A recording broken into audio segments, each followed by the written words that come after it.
So இது போக இன்னொரு முக்கியமான ஒரு இது வேறு பண்ணியிருக்கீங்க, மைக்ரோ ஃபினான்சிங்.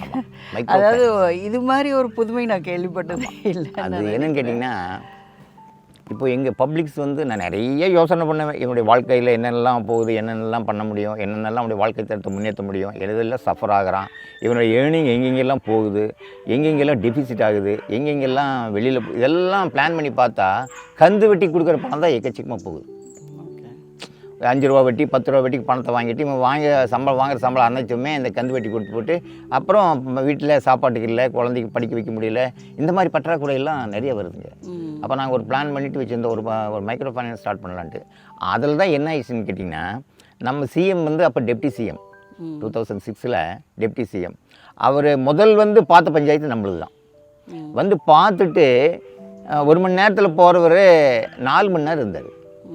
எல்லா ஸ்கீமையும் பார்த்து போட்டு இப்படி அவர் ஊரக வளர்ச்சித்துறை மினிஸ்டர். அப்போது அவர் டெப்டி சிஎம் வந்து ஊரக வளர்ச்சித்துறை மினிஸ்டர்.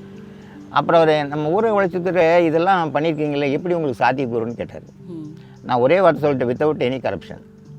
அப்புறம் எல்லா ஸ்கீமையும் பார்க்கணும்னு சொல்லிட்டு பார்த்துட்டு போயிட்டுங்க 2 நாளில் ஒரு உத்தரவு போட்டார்.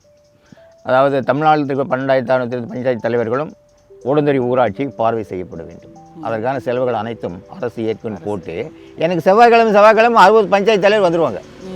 அவங்களுக்கு ஸ்கீம்கள்லாம் காட்டிட்டு 1 மணி நேரம் அவங்களுக்கு டீச்சிங் கொடுக்கணும். அதுக்கு ஒரு ஃபீஸ் போட்டுட்டீங்க.